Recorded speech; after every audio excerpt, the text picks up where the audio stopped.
إلى حضرة النبي رسول الله مصطفى محمد صلى الله عليه وسلم وعلى آله وأزواجه وذريته وأهل بيته ولآبائنا وأمهاتنا وأجدادنا وجداتنا ولأستاذنا ولأستاذتنا ولمشايخنا ولجميع المسلمين والمسلمات والمؤمنين والمؤمنات الأحياء منهم والأموات بسر الفاتحة. أعوذ بالله من الشيطان الرجيم. بسم الله الرحمن الرحيم. الحمد لله رب العالمين الرحمن الرحيم مالك يوم الدين. إياك نعبد وإياك نستعين اهدنا الصراط المستقيم صراط الذين أنعمت عليهم غير المغضوب عليهم ولا الضالين آمين. بسم الله الذي لا يضر مع اسمه شيء في الأرض ولا في السماء وهو السميع العليم. السلام عليكم ورحمة الله وبركاته. الحمد لله رب العالمين. الحمد لله الذي هدانا بعبده المختار من دعانا إليه بالإذن وقد نادانا لبيك يا من دلنا وهدانا. أشهد أن لا إله إلا الله وحده لا شريك له وأشهد أن سيدنا ونبينا محمدا عبده ورسوله. اللهم فصل وسلم وبارك وكرم وعظيم على هذا النبي الكريم سيدنا ومولانا محمد وعلى آله وأصحابه ومن تبعهم بإحسان إلى يوم القيامة. أما بعد. قال رب اشرح لي صدري ويسر لي أمري واحلل عقدة من لساني يفقه قولي. رب زدنا علما وارزقنا فهما.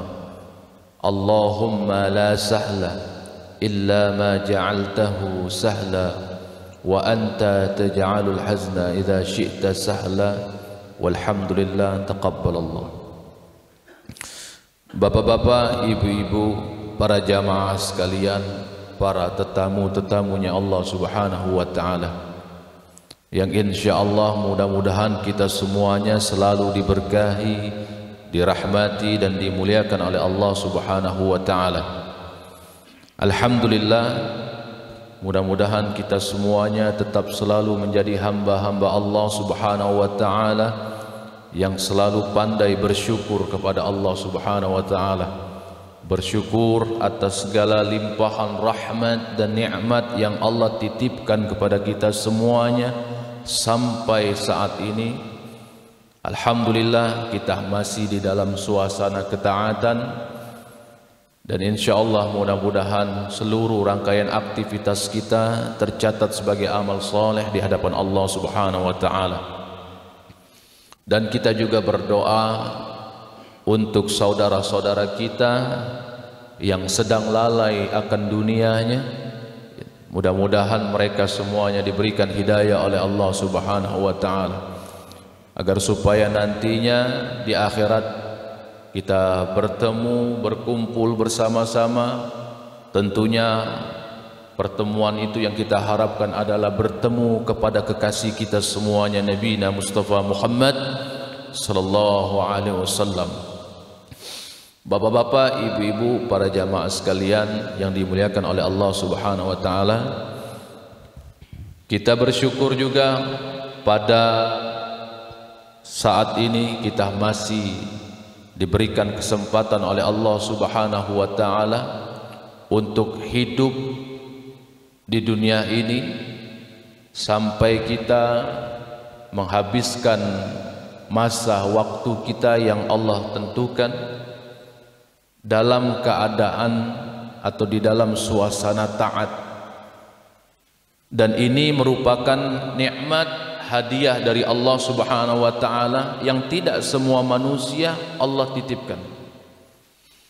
Maka bersyukurlah kita bisa berada di dalam suasana yang seperti ini, karena bisa jadi Allah Subhanahu wa taala menginginkan kita untuk tetap menjadi orang-orang yang dipilih oleh Allah Subhanahu wa taala sebagai orang-orang yang saleh insyaallah.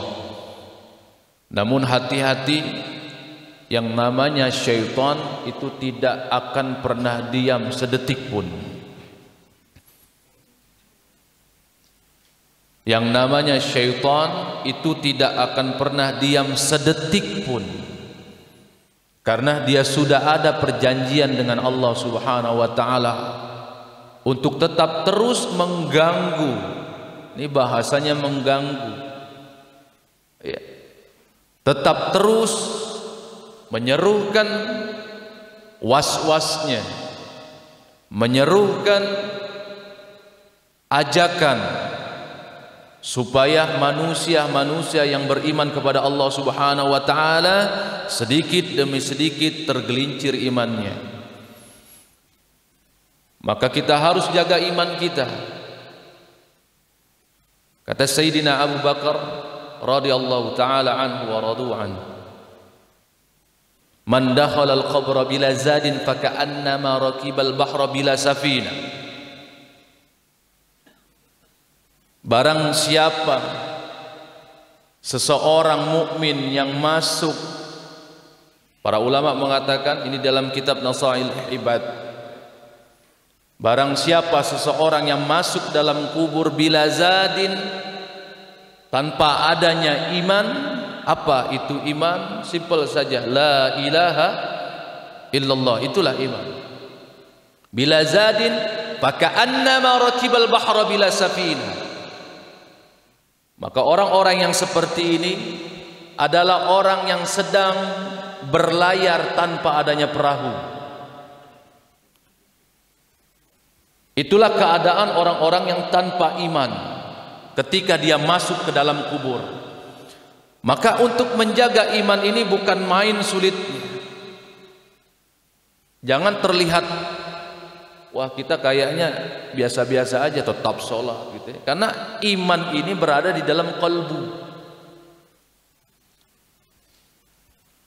Kita sudah susah payah menjaganya dengan sholat kita, ada syaitan yang menggoda kita ini, meniupkan was-wasnya ke dalam kalbu kita, seakan-akan mengatakan sholat kita ini adalah yang terbaik, ilmu yang kita pelajari adalah yang terbaik, pasti akan menolong kita. Iya, kalau kita bisa menjaga apa yang Allah titipkan.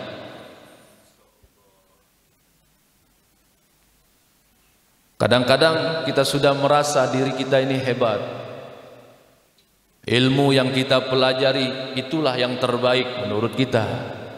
Seakan-akan orang-orang yang tidak sama dengan kita akan pemahamannya, akan ritualnya, yang jelas-jelas belum tentu keluar dari aturan syariat. Kita masih sama-sama sholat, gerakannya seperti itu, syahadatnya masih seperti itu juga, asyhadu an la ilaha illallah wa asyhadu anna muhammadar rasulullah, masih seperti itu juga. Tapi tidak sedikit di zaman sekarang ini bermunculan orang-orang yang mengatasnamakan dirinya, gitu ya, yang mengatasnamakan dirinya yang terbaik, yang mengatasnamakan dirinya pengikut Nabi yang terbaik. Ini hati-hati, karena sudah diisyarahkan oleh Nabi sallallahu alaihi wasallam, sudah diisyarahkan oleh Nabi sallallahu alaihi wasallam, nanti di akhir zaman akan banyak bermunculan orang-orang yang akan menjadi benalu di dalam tubuh Islam itu sendiri, sehingga umat muslim terpecah belah. Maka sesungguhnya kalau kita paham dengan kalimat la ilaha illallah, dan ini sudah termaktub dalam Al-Quran, di dalam surah Muhammad ayat 19, fa'lam annahu la ilaha illallah. Kalimat ini menjadi pengikat bagi kita semuanya umat muslim.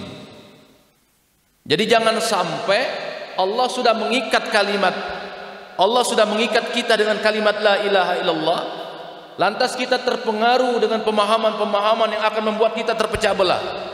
Hati-hati. Kalau masalah furu', masalah teknis, sedari dulu sudah biasa. Cuma yang kasihannya ini ada saudara-saudara kita yang selalu memaksakan kehendak. Pokoknya kalau lu kagak kayak gini nih, udah lu salah. Hati-hati. Kalau lu kagak kayak gini nih, lu kagak kayak Nabi. Iya. Lu kagak kayak Nabi. Lu nggak ngikutin sunnah Nabi. Hati-hati ini. Kalau kita mau ngikutin sunnah Nabi benar-benar, wallahi demi Allah saya katakan Bapak Ibu, sulit. Kenapa saya katakan sulit? Gak usah jauh-jauh dah, bulan puasa aja. Ini ada beberapa riwayat Nabi SAW itu Pak, kalau berbuka itu dengan satu genggam air. Maksudnya itu ya cangkirnya Rasulullah minum itu ya segenggaman ini. Dengan 3 butir kurma sampai ke sahur. Kalau kita ini kalau lambung belum ngentak cuko ini belum. Benar kan? Belum ngentak celimpungan, belum afdal. Jadi kalau mau ngomongin sunnah Nabi jangan macam-macam ini. Yang sekecil itu saja belum tentu kita bisa ikutin Pak. Kalau saya jujur aja nggak akan mampu saya Pak. Buka sampai ke sahur 3 butir kurma. Dari Sayyidah Aisyah sampai Sayyidah Aisyah radhiyallahu taala anha mengatakan Nabi sallallahu alaihi wasallam berbuka dengan segenggam atau segelas air dengan 1 butir kurma dibagi 2 dengan Aisyah sampai sahur. Ada yang mampu seperti itu Pak? Kalau saya jelas, saya langsung katakan saya tidak mampu, bukan belum mampu. Kalau belum berarti ada kemungkinan. Kalau tidak ada kemungkinan lagi nih Pak. Karena kita sudah terbiasa makan, apalagi ada nasi di situ. Ya, nasi padang pula, daun rendang. Kalau kita mau ngikutin sunnah Nabi, wah jauh ini. Jadi jangan kita ini merasa paling sunnah. Mengajak orang sunnah cakep, tapi merasa paling sunnah ini bahaya. Ya.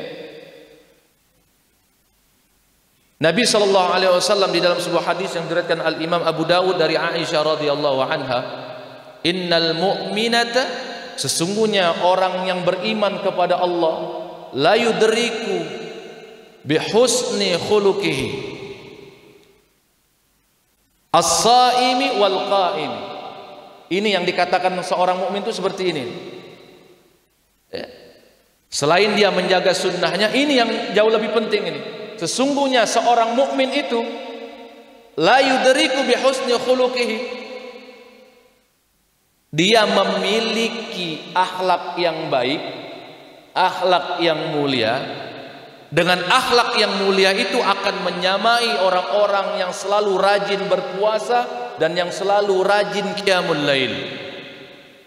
Dengan akhlak yang baik. Ini sebenarnya kata Al-Imam Ibnu Hajar Al-Asqalani, ini Rasulullah SAW memperingatkan kepada kita yang ahli ibadah. Jangan sampai kita yang ahli ibadah, yang rajin puasa, yang rajin qiyamul lail, salat malam, terbesit di dalam hatinya merasa paling baik. Hati-hati, kacau ini. Ya. Orang yang berakhlak baik, insya Allah dia akan selalu menjaga puasa. Insya Allah dia akan menjaga daripada sholat malamnya. Akan tetapi orang yang selalu rajin puasa, selalu rajin menjaga sholat malamnya, belum tentu memiliki akhlak yang mulia. Ini hadis sebenarnya mewanti-wanti kita Pak. Jangan gara-gara kita ini rajin puasa, rajin sholat malam, seakan-akan kita inilah yang sudah bisa menentukan diri kita bisa masuk ke dalam surga. Kita tidak akan mampu Pak. Jangankan masuk surga, di akhir hayat kita tidak akan bisa menentukan akhir hayat kita baik atau enggak. Tidak akan bisa. Cuma ngarep saja, ya Allah, Jangan sampai ya Allah kami kelihatan baik selama kami masih hidup, tapi di akhir hayat kami Engkau berikan kami dalam keadaan su'ul khatimah. Na'udzubillahi min dzalik. Jangan sampai. Gara-gara apa? Ada setitik noda hitam kesombongan di dalam diri kita, di dalam qalbu. Hadirin wal hadirat, para jamaah sekalian yang dimuliakan Allah Subhanahu wa taala. Maka tujuan kita hadir ke majelis, tujuan kita hadir ke rumah Allah, ke masjid-masjidnya Allah adalah tujuannya untuk membersihkan kolbu kita dari noda-noda hitam. Jadi jangan sampai datang ke masjid menghadirkan, membawa permusuhan. Ini yang kacau nih. Saya ulang lagi, kita ini sudah disatukan dengan satu kalimat yang termaktub di dalam Al-Quran, la ilaha illallah. Sudah diikat dengan kalimat itu. Bahkan Allah lanjutkan, wastaghfir li dzambika walil mu'minina wallahu ya'lamu mutaqallabakum wa mathwaakum. Sudah diikat dengan kalimat ini. Bahkan Allah lanjutkan, ada tenggang rasa di sini. Jangan lupa doakan saudaramu setelah engkau mendoakan dirimu. Jadi kalau mau masuk surga itu jangan dewe-dewean, jangan sendiri-sendirian. Kita perlu mengajak mereka yang sedang lalai. Itulah Nabi kita. Nabi kita tidak mau masuk surga sendirian, Pak. Bahkan banyak riwayat-riwayat yang disampaikan oleh para ulama, Nabi itu ketika di dalam surga bertanya, siapa yang belum masuk di kalangan umatku? Anu ya Rasulullah, si anu, si itu, si ini. Keluar Rasulullah, belum mau masuk ke dalam surga dulu, Pak. Saya mendapatkan riwayat ini dari guru saya, termasuk jalurnya dari Al-Habib Umar bin Salim Hafiz. Jadi sanad ilmu saya ke beliau. Disampaikan oleh guru saya, salah satu ulama yang ada di Palembang ini. Itu saya gemetar, Pak. Sakingnya Rasul kita itu mau menyelamatkan umatnya, walaupun umatnya itu belum sempat masuk ke dalam surga, dicari. Kemana si fulan? Dicari. Ya Rasulullah, tidak ada di sini. Lah kalau tidak ada di surga berarti di mana itu? Ya pasti di neraka. Rasulullah langsung turun ke dalam neraka.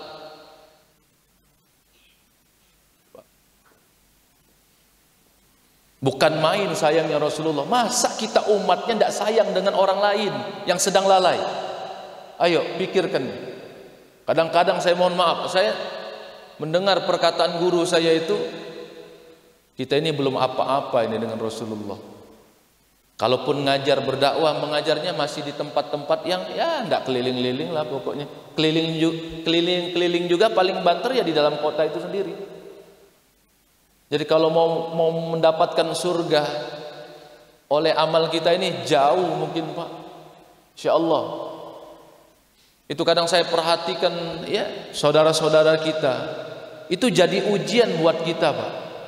Dalam hati ini, ya Allah, saya ini kayaknya belum mampu untuk mengajak mereka. Cuma saya kasihan mereka dalam keadaan lalai.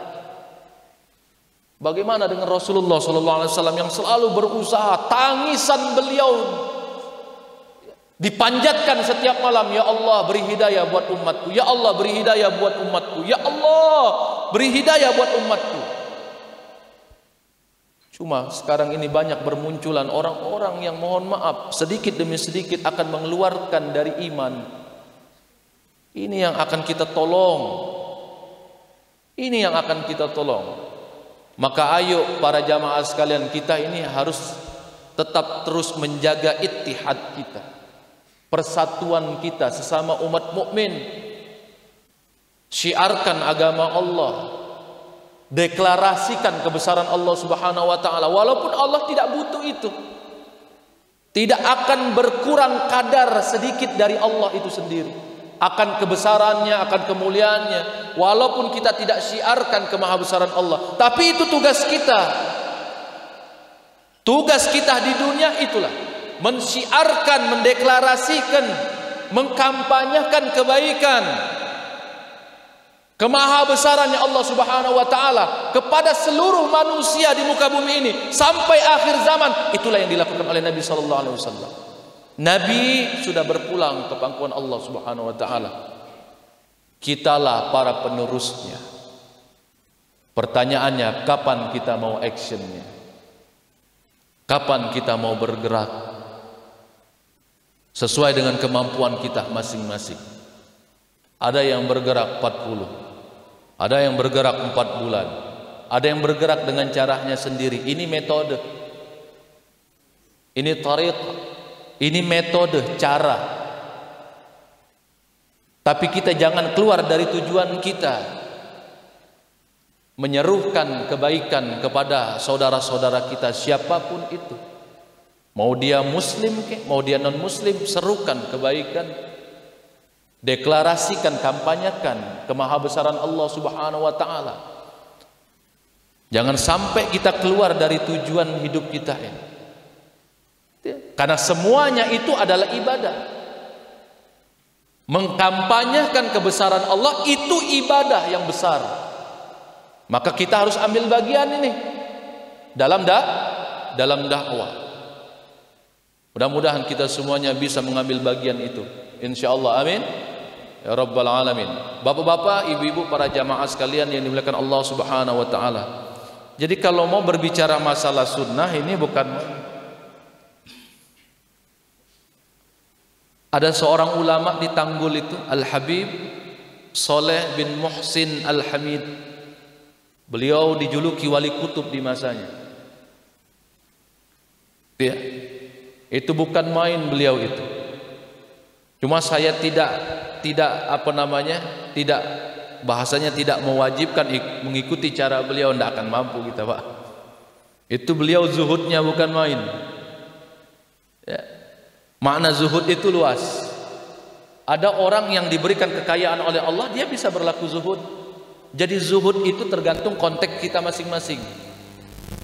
Kalau konteksnya beliau Al-Habib Saleh bin Muhsin Al-Hamid, zuhudnya beliau memang benar-benar tidak mau lengket dengan dunia, kecuali hanya sedikit saja, sebatas kebutuhan dia sendiri. Kalau kita kadang-kadang di luar daripada kebutuhan kita, Pak. Kita mencari dunia ini di luar daripada kebutuhan kita. Ya makanya tadi, kembalikan kepada kita semuanya akan maknanya. Yang penting kita jangan lalai ketika Allah Subhanahu wa taala menitipkan dunia kepada diri kita. Apalagi sampai dunia itu masuk ke dalam hati kita, ini bahaya ini. Sampai beliau mengisahkan sebuah riwayat dari Aisyah, itu Nabi SAW 2 bulan sebelum wafatnya Nabi SAW tidak ada apa-apa, tidak ada apa-apa. Saya takutnya, saya khawatirnya ini ketika saya wafat sudah ada apa-apanya, sudah Allah titipkan, tapi saya tidak bisa memanfaatkan itu dengan baik.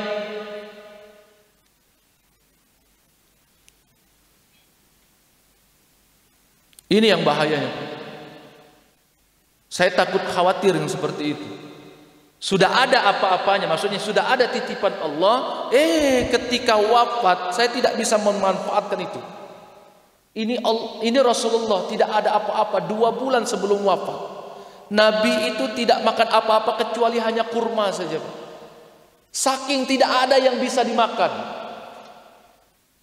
Bahkan Sayyidah Aisyah mengatakan, "Ya Rasulullah, ya Habibi, engkau seorang Rasul. Engkau dengan sangat mudah ketika engkau minta kepada Allah, dengan mudahnya engkau mendapatkan apa yang engkau inginkan." Apa kata Rasulullah? "Benar ya Aisyah. Pada saat ini kalau aku mau minta kepada Allah Subhanahu wa taala, sekejap saja Allah kabul." Karena doa Nabi sallallahu alaihi wasallam itu tidak akan mungkin tidak diijabah oleh Allah Subhanahu wa taala. Kekasih Allah tidak akan mungkin. Ya. Tapi apa kata Nabi sallallahu alaihi wasallam? "Aku takut di akhir hidupku, di akhir hayatku, aku mati dalam keadaan tidak fakir." Naudzubillah. Naudzubillahnya kepada kita sendiri, Pak. Aku takut wafat dalam keadaan tidak fakir. Masya Allah. Kalau kita,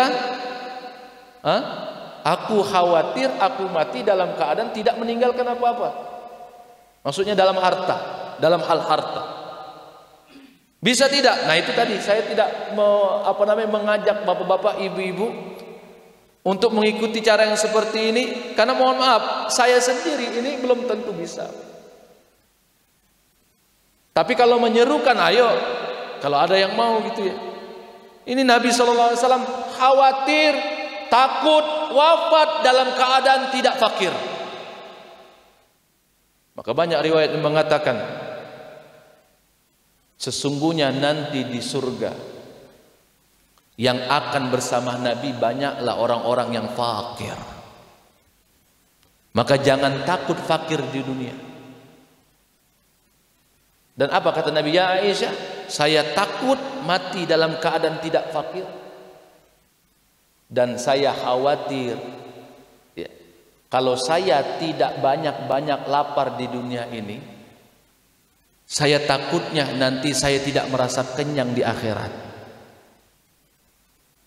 Kalau saya di dunia suka sering kenyang, takutnya nanti di akhirat lapar. Ini sekelas Nabi, Pak. Nabi tidak akan mungkin lapar di akhirat. Benar tidak? Nabi tidak akan mungkin lapar haus nanti di akhirat, tidak akan mungkin. Inilah ajaran Nabi SAW, yang mana 123.000 Nabi sebelumnya, 32 Rasul sebelumnya, 123.900, benar tak? 99 ditutup dengan Nabi 124.000 Nabi. Jadi nabi-nabi sebelumnya tidak ada yang bisa menandingi kualitas keimanan Nabi Muhammad SAW. Meskipun seluruh nabi dan rasul itu beriman kepada Allah Subhanahu wa taala dengan iman yang berkualitas, maka di atas kualitas ada yang berkualitas, yaitu Nabi SAW. Maka kalau kita buka kitab Syama'il Al-Muhammadiyah itu, Pak, bukan main. Cara Nabi hidup, cara Nabi bersosialisasi, cara Nabi SAW berdakwah, ini bukan main di dalam kitab Syama'il karangan Al-Imam Abu Isa At-Tirmidzi. Itu bukan main. Kalau saya membaca, ya Allah ya Rabbi, apalah arti perjuangan kita ini, Pak. Masya Allah, Nabi itu susah payah, bukan main. Dari pintu ke pintu. Lah kalau kita dapat minum masih, Pak, bisa. Benar ya? Kalau kita masih dapat makan ya, dari pintu ke pintu ketok, assalamualaikum, ngajak kebaikan, masih dapat minum. Ya kalaupun tidak dapat minum, ya kita masih dilayani, kita masih didengar. Tapi kalau Nabi SAW itu dihajar langsung.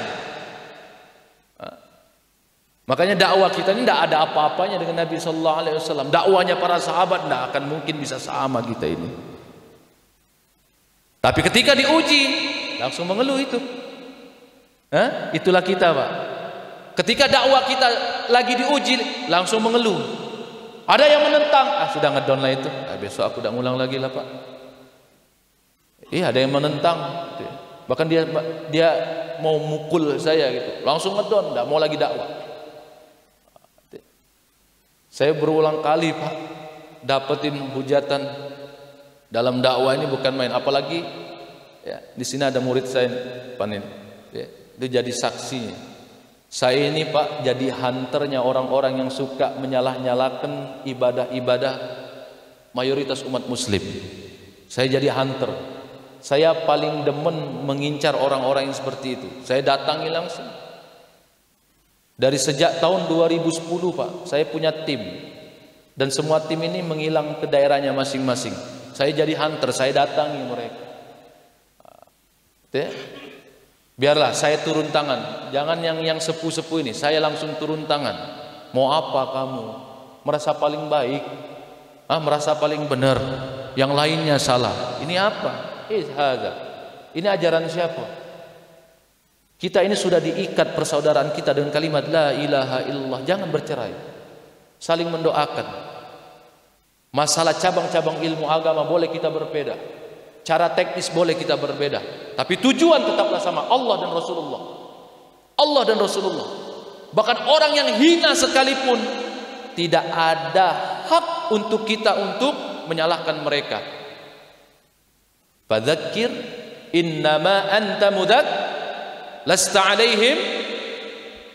Lah sekelas Nabi saja Allah ingatkan, masa kita? Nabi bukan, Rasul bukan, wali bukan, jauh. Paling banter kita nih wali-wali daya, Pak ya. Wali murid, ya, ada yang guru jadi wali kelas.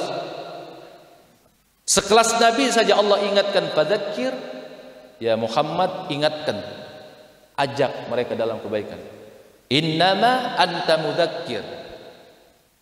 Yang Allah berikan hak kepada Nabi Muhammad hanya untuk mengingatkan. Ingat, lasta alaihim bimusaitir. Allah tidak memberikan hak sedikit pun, hatta sekalipun kepada Nabi Muhammad untuk menghakimi seseorang. Di akhir zaman banyak enggak orang-orang yang menghakimi sesama kita? Banyak. Hati-hati di akhir zaman ini. Makanya kalau saya berusaha untuk bijaksana dalam menggunakan sosial media. Ini pesan guru-guru saya, hati-hati dengan sosial media. Bukan berarti kamu tidak boleh bersosial media, karena bisa jadi dengan sosial media itu menjadi sarana dakwamu. Yang namanya sarana ini kan berhubungan dengan alat. Alat belum bisa dihukumi kalau tidak ada sebab. Dan yang dihukum itu bukan alatnya, tapi sebabnya. Maka berdakwalah dengan kemampuan kita, apapun itu. Ya. Dakwalah dengan kemampuan apa yang kita miliki dari titipan Allah Subhanahu wa taala. Bisa jadi dengan kemampuan yang Allah titipkan kepada kita, dengan cara itulah yang lebih memudahkan kita dalam berdakwah. Bisa jadi orang-orang yang suka menyalahkan itu bukan malah mengajak, tapi malah memecah belahnya. Inilah akhir zaman.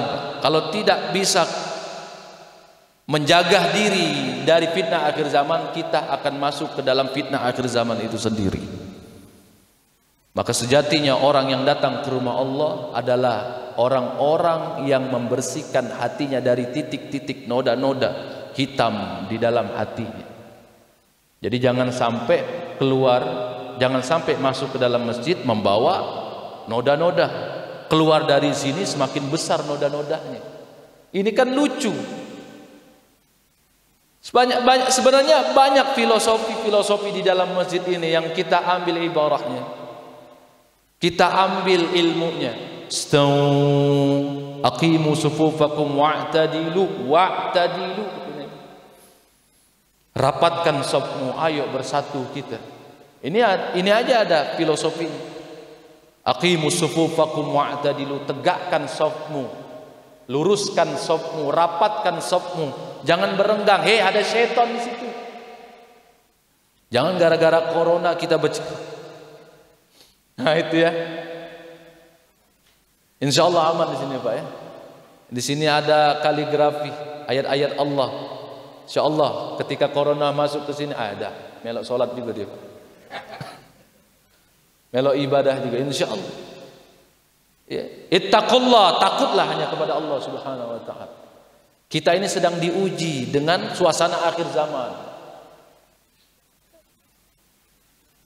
Yang namanya ujian itu saya tanya nih, Bapak bisa tidak mampu tidak menjawab menyelesaikan ujian di sekolah dengan rasa takut? Mampu tidak kira-kira Pak? Ujung-ujungnya tidak bisa menjawab soal ujian itu. Lah yang harus kita lakukan apa?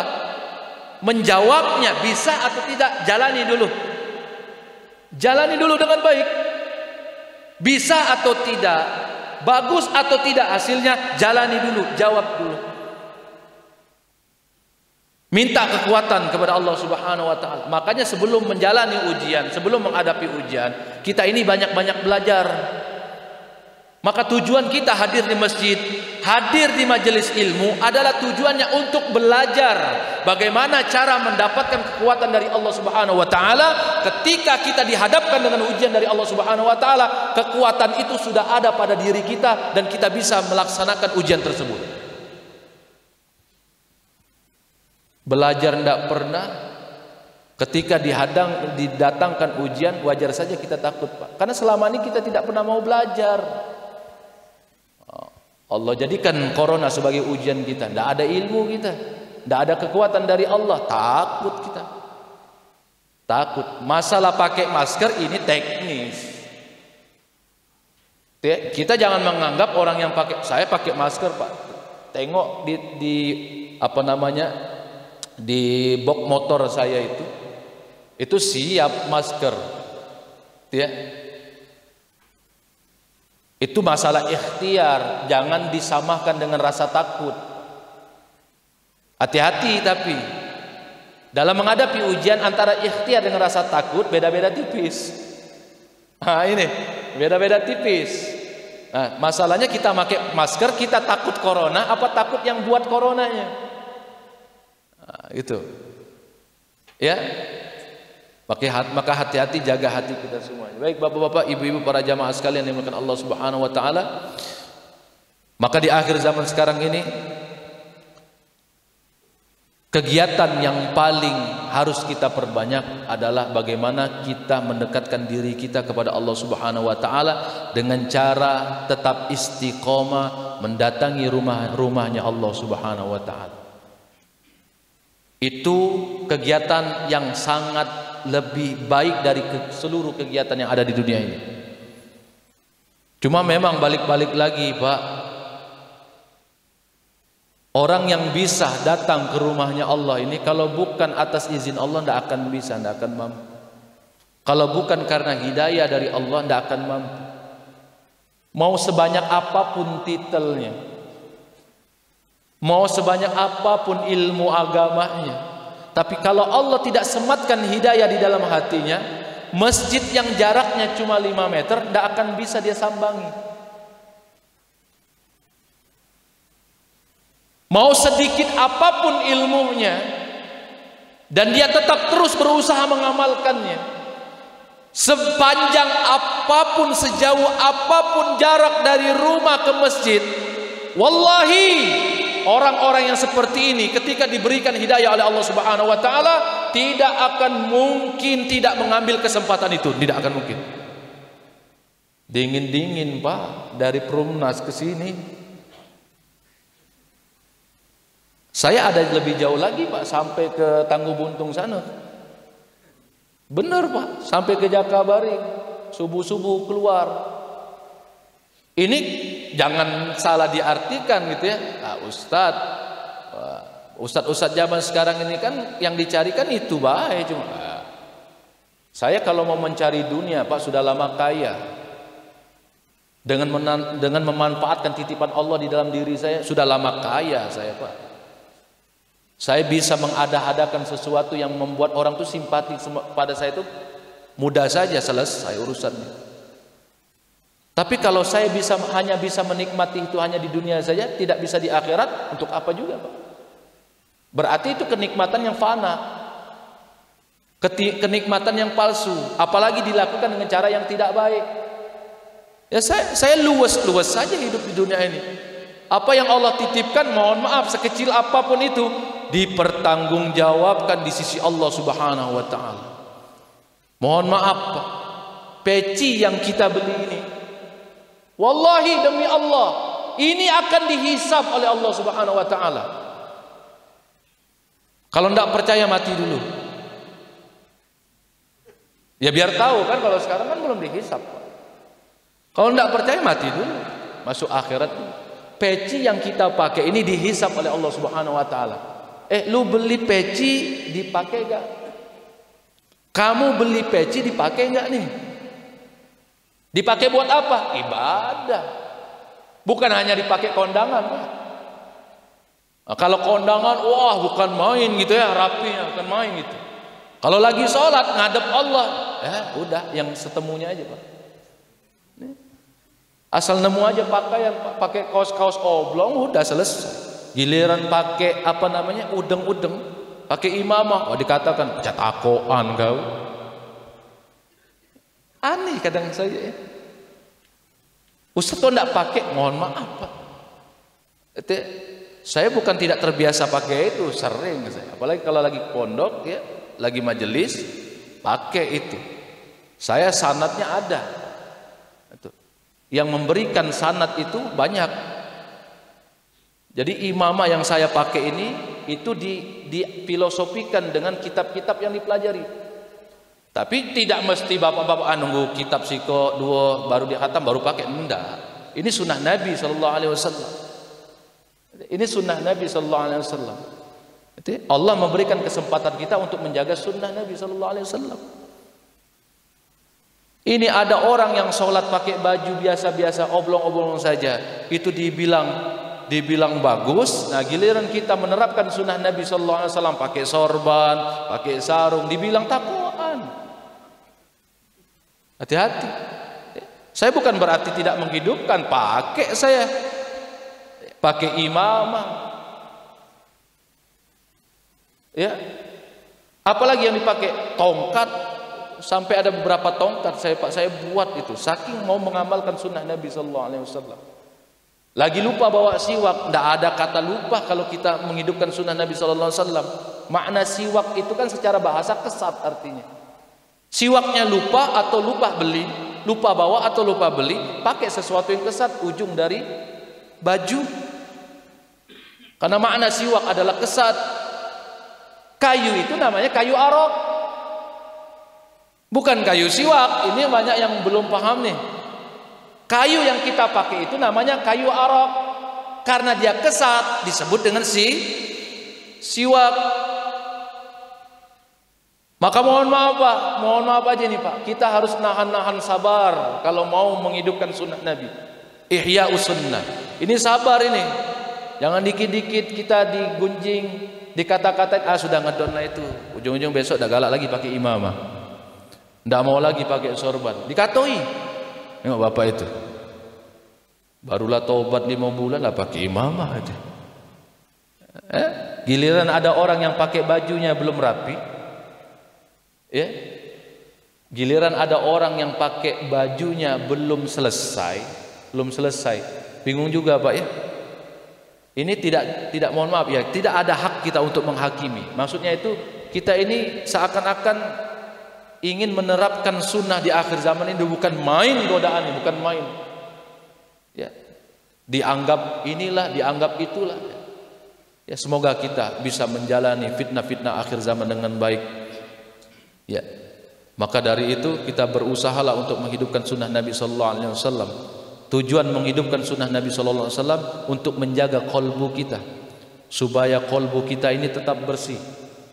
Tidak ada satu cara apapun untuk membersihkan kolbu kita kecuali dengan menghidupkan sunnah Nabi sallallahu alaihi wasallam.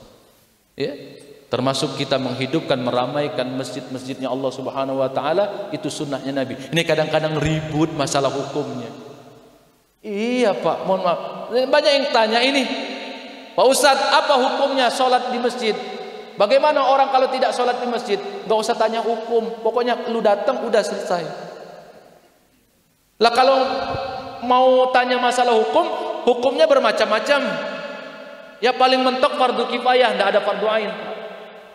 Lah kalau kita ribut masalah hukum, ujung-ujungnya nak ke masjid kita ini. Masjid banyak yang kosong. Ini masjid bukan main megahnya. Ini kalau sudah selesai Pak, bukan main megahnya. Nah cuma kita nengok nih, isinya. Karena memang sudah diisyarahkan oleh Nabi sallallahu alaihi wasallam, di akhir zaman banyak bermunculan bangunan-bangunan yang megah, menjulang tinggi. Karena itu tanda-tanda akhir zaman. Masjid-masjid makin megah, itu sudah diisyarahkan oleh Nabi sallallahu alaihi wasallam. Cuma ingat, masjid-masjid yang mana sih sebenarnya? Kita jangan sampai jadikan masjid itu yang sebagaimana yang diisyarahkan oleh Nabi sallallahu alaihi wasallam. Jadikan Masjid Baitur Rahman ini ya, masjid-masjid yang dihidupkan dengan sunnah-sunnah Nabi sallallahu alaihi wasallam. Diajak tuh orang-orang yang sedang lalai. Ada ustadz yang dari Malaysia itu Pak, Masya Allah, saya nangis itu Pak. Siapa itu? Iya, saya lupa namanya itu. Itu bukan main. Itu bukan main Pak. Ya Allah, saya ini dakwah yang tidak ada apa-apanya ya Allah. Ya, ini bukan main dakwahnya. Dia berkorban harta. Itu sahabat ditanya, siapa yang cinta dengan apa yang engkau korbankan? Sayyidina Utsman bin Affan, ya Rasulullah, sepertiga dari hartaku untuk perjuangan dakwah. Sayyidina Umar iri. Kalau kita ada yang seperti itu Pak. Bapak siap sepertiga hartanya diambil sekarang? Diam semua kan? Itu. Sayyidina Umar bin Khattab, ya Rasulullah, setengah dari hartaku ambil. Sayyidina Abu Bakar jauh lebih iri lagi, ya Rasulullah, seluruhnya tanpa kecuali termasuk diriku, ambil buat agama. Ada yang bisa? Bisa. Jangankan sekelas beliau, ya, 4 sahabat. Ini saya contohkan satu ustadz tadi. Wallahi Pak, belum bisa sampai saat ini saya lakukan. Ya. Makanya kadang saya berpikir, ya Allah, jangan sampai dakwah saya ini hanya untuk mencari urusan dunia saja. Kadang saya berdoa, ya Allah, jadikan istri saya ini ridho dengan apa yang saya cari. Karena ditakutkan, khawatirkan itu istri dan anak. Khawatir saya. Ya Allah, jadikan istri dan anak saya ridho dengan apa yang saya dapatkan. Berapapun yang saya bawa, ridho. Jadi jangan sampai istri dan anak saya ini, ya Allah, jadi penghalang saya untuk masuk ke dalam surga. Itulah yang saya khawatirkan. Dan saya yakin bapak-bapak, ibu-ibu semuanya khawatir dengan hal itu. Karena itu ujian yang terbesar itu dalam rumah tangga kita sendiri. Maka solusi yang terbaik adalah ihya'us sunnah, menghidupkan sunnah. Tidak ada yang lain Pak, wallahi demi Allah. Wallahi demi Allah, tidak ada salah satu pun solusi di dunia ini di akhir zaman yang bisa menjaga iman kita kecuali dengan menghidupkan sunnah Nabi sallallahu alaihi wasallam. Sekecil apapun itu, menggunakan imamah, menggunakan sorban, menggunakan gamis, menggunakan siwak. Karena kita tidak tahu dengan siwak yang sesederhana itu bisa mampu menjaga iman la ilaha illallah kita sampai kita menutup usia kita. Tidak tahu gitu. Nah, kalau kita mau bahas siwak, ada salah satu kitab itu bahas ratusan keutamaan siwak. Bahkan sampai para ulama mengatakan Al-Habib Alwi bin Muhammad bin Al-Habib Muhammad bin Alwi Al-Haddad mengatakan, kebanyakan orang yang mati dalam keadaan husnul khotimah itu menjaga siwaknya. Itu menjaga siwaknya, menjaga sesuatu yang kesat akan giginya, menjaga kesunnahan. Menjaga kesunahan, termasuk sunnah yang paling utama adalah menjaga akhlak kita. Menjaga akhlak kita, itu sunnah yang paling utama. Yang sunnah yang paling utama ini yang sulit Pak. Kalau sunnah-sunnah yang tambahan, gamis, sorban, ini mudah kita lakukan, siwak dan lain sebagainya. Tapi sunnah yang paling utama inilah, ini yang masih kita usahakan sampai saat ini. Supaya kita meningkat akhlak kita semakin mulia, ajaklah para pendosa-pendosa. Ajaklah orang-orang yang lalai untuk mengingat Allah Subhanahu wa taala. Serukan kepada mereka untuk taat kepada Allah Subhanahu wa taala. Itulah yang akan menegur jiwa kita. Itulah yang akan menegur kolbu kita ketika kolbu kita sedang lalai, ketika kolbu kita sedang disusupi was-wasnya syaitan, sifat kesombongan dan lain sebagainya. Baik bapak-bapak, ibu-ibu, para jamaah sekalian Allah Subhanahu wa taala, mungkin ini saja sedikit yang bisa saya sampaikan. Saya Al-Fakir masih berusaha Pak. Masih berusaha untuk menjaga iman. Masih berusaha untuk mengajak saudara-saudara kita yang sedang lalai. Maka dalam kesempatan ini sebagai penutup, mari sama-sama bismillah. Mulai saat ini kita pasang niat kita beribadah kepada Allah dan mengajak orang-orang yang lalai untuk beribadah kepada Allah Subhanahu wa taala. Insyaallah. Insyaallah, amin ya rabbal alamin. Mari sama-sama kita baca suratul Fatihah mengakhiri silaturahim kita pada subuh hari ini. Mudah-mudahan perkumpulan kita pada hari ini diridhai oleh Allah Subhanahu wa taala. diberkahi oleh Allah Subhanahu wa taala, dan mudah-mudahan iman kita semuanya dijaga oleh Allah Subhanahu wa taala sampai kita menutup usia kita, menutup hidup kita, sampai kita kembali kepada Allah Subhanahu wa taala dalam keadaan tenang. Ya ayyatuhan nafsul mutmainnah irji'i ila rabbiki radiyatan mardiyah fadkhuli fi ibadi wadkhuli jannati insyaallah. Ila hadratin Nabi Rasulullah Mustafa Muhammad sallallahu alaihi wasallam wa ala alihi wa azwajihi wa dhurriyyatihi wa ahli baiti bisirril Fatihah. A'udzu billahi minasy syaithanir rajim. Bismillahirrahmanirrahim. Alhamdulillahi rabbil alamin arrahmanir rahim maliki yaumiddin. Iyyaka na'budu wa iyyaka nasta'in ihdinas siratal mustaqim siratal ladzina an'amta 'alaihim ghairil maghdubi 'alaihim waladdallin amin.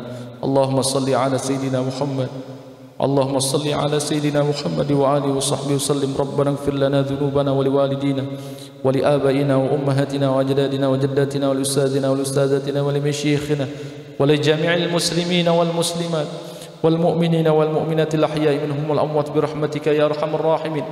اللهم أصلح ذات بيننا اللهم أصلح ذات بيننا اللهم أصلح ذات بيننا وألف بين قلوبنا واهدنا سبل السلام ونجنا من الظلمات إلى النور وجنبنا الفواحش ما ظهر منها وما بطن. اللهم اختم آجلنا اللهم اختم آجلنا اللهم اختم آجلنا. Ya Allah, ya Tuhan kami, ketika Engkau menutup usia kami, ya Allah, izinkan kami, ya Allah, izinkan kami, ya Allah, menutup usia kami, ya Allah, dalam keadaan beribadah, ya Allah. Izinkan kami mengucapkan kalimat la ilaha illallah, ya Allah. Jangan Engkau tutup usia kami dalam keadaan yang tidak baik, ya Allah. Wala takhtim alaina bisu'il khatimah, ya Allah. Jangan Engkau panggil kami dalam keadaan Engkau murkai kami, ya Allah. Ridhoi hidup kami, ya Allah. Terima amal ibadah kami yang sedikit ini, ya Allah. Beri hidayah kepada diri kami, kepada keluarga kami, istri anak kami semuanya, ya Allah. Beri hidayah buat saudara-saudara kami yang sedang lalai, ya Allah, agar kami bisa berkumpul bersama-sama, ya Allah. Tentunya bisa berkumpul bersama Nabi Muhammad sallallahu alaihi wasallam. Jangan Engkau biarkan kami sengsara terlunta-luntah nanti di akhirat, ya Allah, mencari syafaat Nabi sallallahu alaihi wasallam, tapi Engkau sulitkan kami, ya Allah. Jangan, ya Allah, ya Rabbi. Allahumma inna nas'aluka al-'afwa wal-'afiyah wal-mu'afata ad-da'imah fid din wad dunya wal akhirah. Fid dunya wal akhirah. Rabbana atina fid dunya hasanah wa fil akhirati hasanah wa qina adzaban nar. Sallallahu ala sayyidina wa maulana Muhammad wa ala alihi washabbihi wa baraka wa sallam. Alhamdulillahi rabbil alamin. Taqabbalallahu minkum. Bapak-bapak, ibu-ibu, para jamaah sekalian yang dimuliakan Allah Subhanahu wa taala, ini saja yang dapat kami sampaikan. Mudah-mudahan bisa menjadi hidayah bagi kita semuanya dan hidayah bagi saudara-saudara kita semuanya. Hadanallahu wa iyyakum ajma'in. Assalamualaikum warahmatullahi taala wabarakatuh.